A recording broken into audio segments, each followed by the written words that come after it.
Hello friends, hope and learn के इस YouTube channel पर आप सभी का फिर से हार्दिक स्वागत है। मैं अमित कुमार प्रधान इंडियन पॉलिटी का इस सीरीज का आज 7th एपिसोड लेने वाला हूं, जिसकी टॉपिक होगा फंडामेंटल राइट्स। ये 2 एपिसोड तक होगा क्योंकि ये बहुत ही वाइटल चैप्टर है। आने वाले एग्जाम के लिए ये बहुत ही महत्वपूर्ण है। इसलिए episode 7 and episode 8 will be deal totally with the fundamental rights. अगर आज तक आपने मेरा पहला 6 वीडियो नहीं देखा है तो कृपया करके उसे जरूर देखें और होप एंड लर्न के इस यूट्यूब चैनल को सब्सक्राइब जरूर कर दें।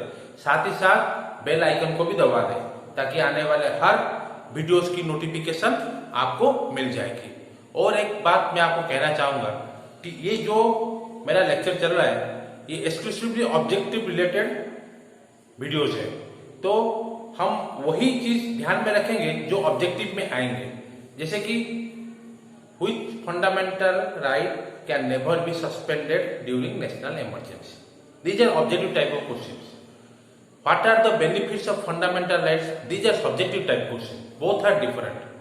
We are trying for objective questions which will be asked for your SSC, state level PSC preliminary exams as well as UPSC prelim.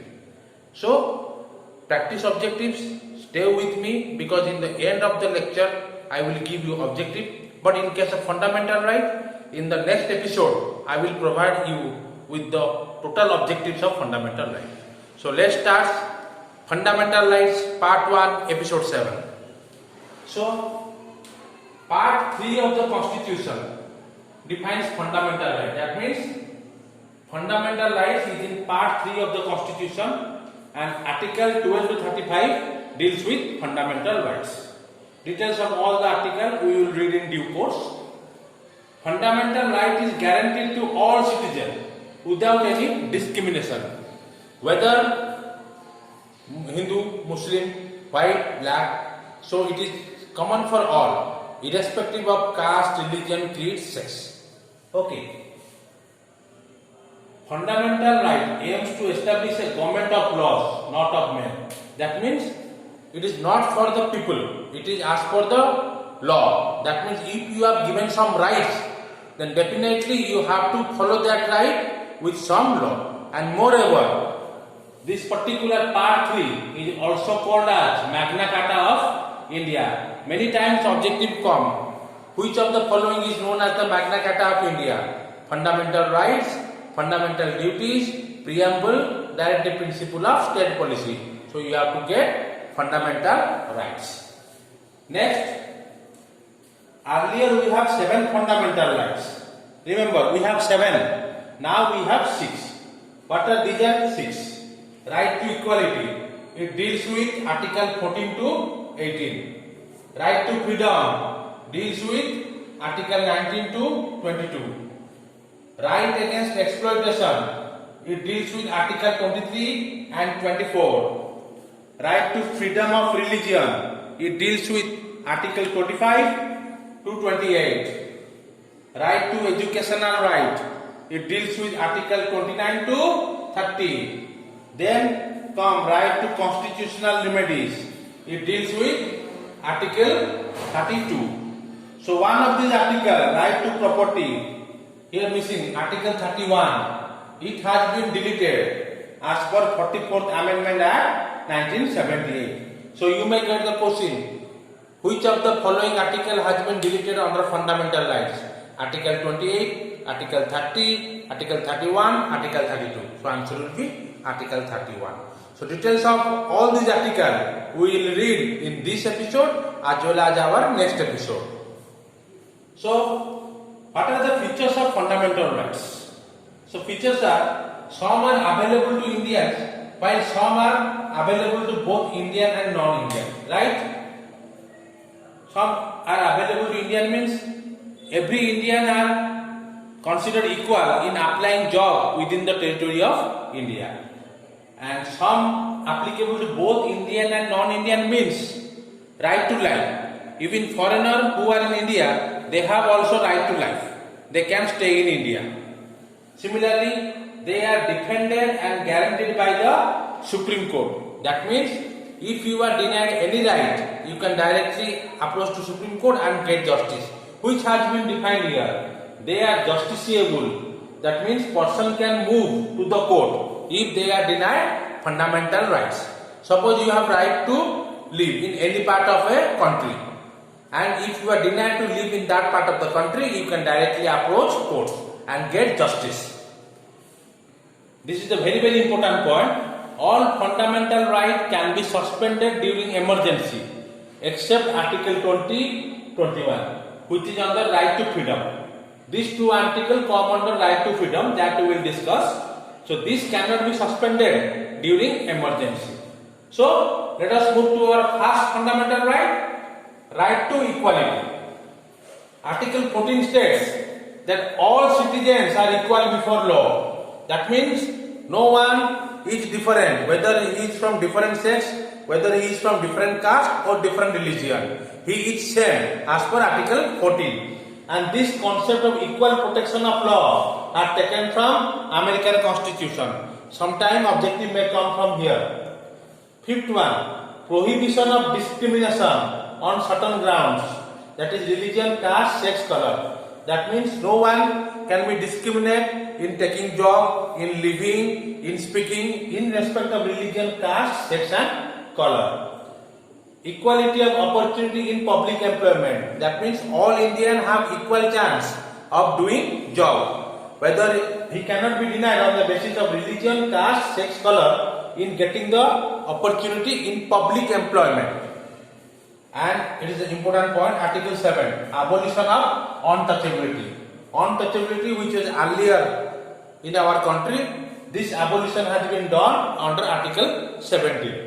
And Article 18 is abolition of title. Except military court, no one will be given a title. Like earlier title was given like Khan Bahadur, Rai Bahadur. This has been deleted. So next we will move to right to freedom.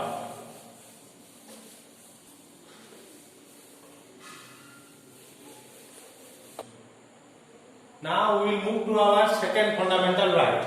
It is right to freedom, which is under Article 19-22. So what is Article 19? It is the protection of 6 rights under right to freedom. That means first is freedom of speech and expression. That means you can deliver your speech and expression as per your choice. Second is assemble peacefully.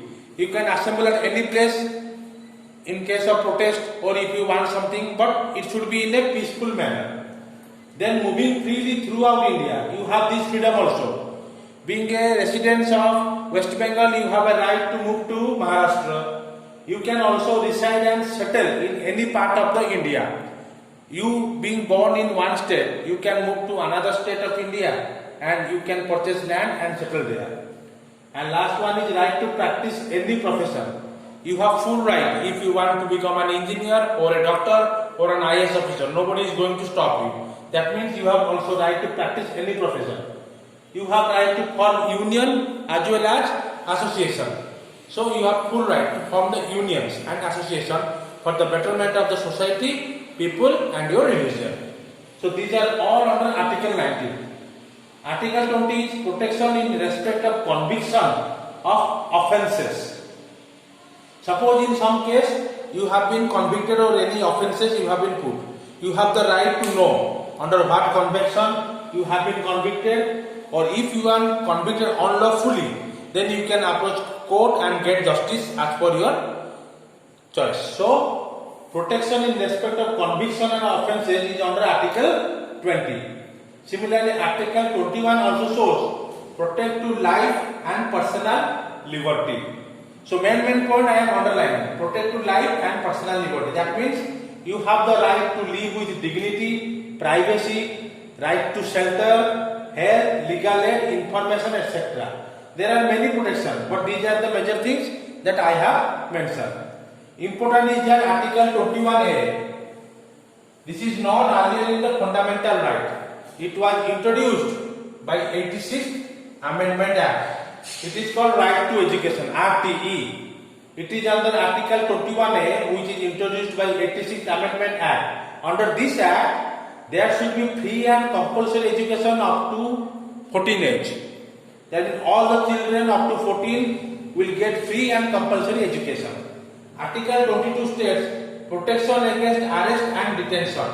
That means if you are unlawfully arrested or if you have been detained by the police unlawfully, then you have this option. You can right to be informed of arrest.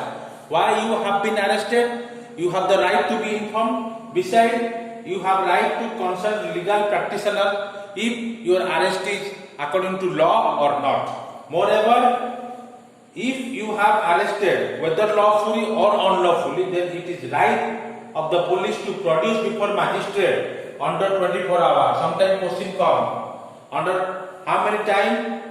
If protection against arrest and detention, one should be produced before magistrate. It will be 24 hours.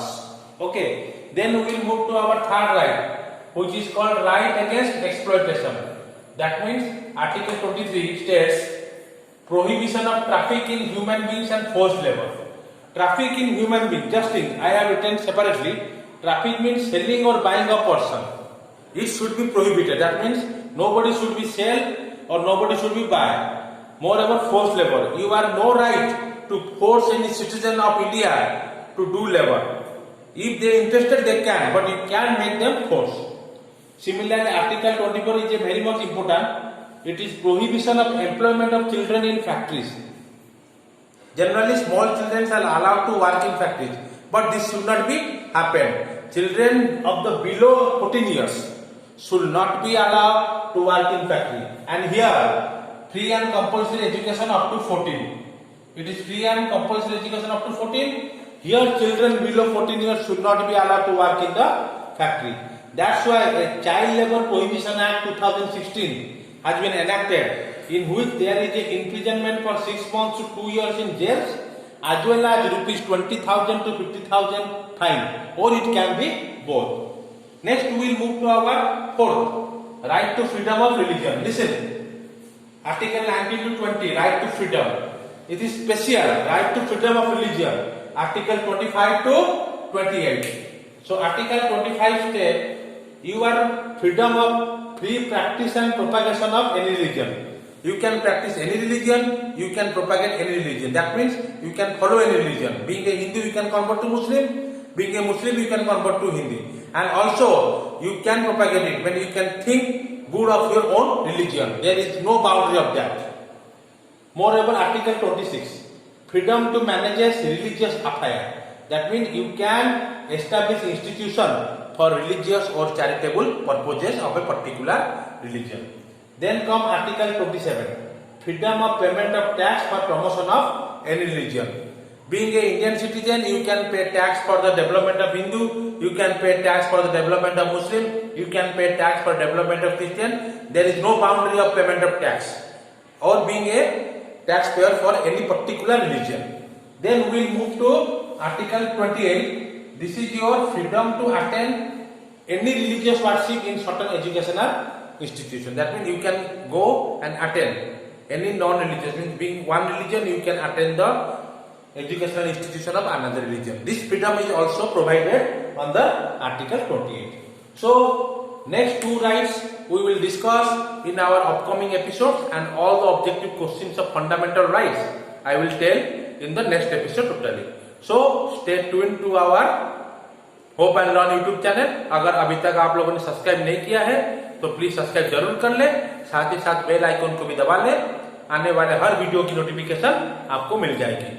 जैसे कि आप मालूम है कि बाहर का माहौल ठीक नहीं है, इसलिए घर में रहें, पढ़ाई करें, साथ ही साथ अपने स्वास्थ्य, अपने बुजुर्गों का ख्याल भी रखें. धन्यवाद.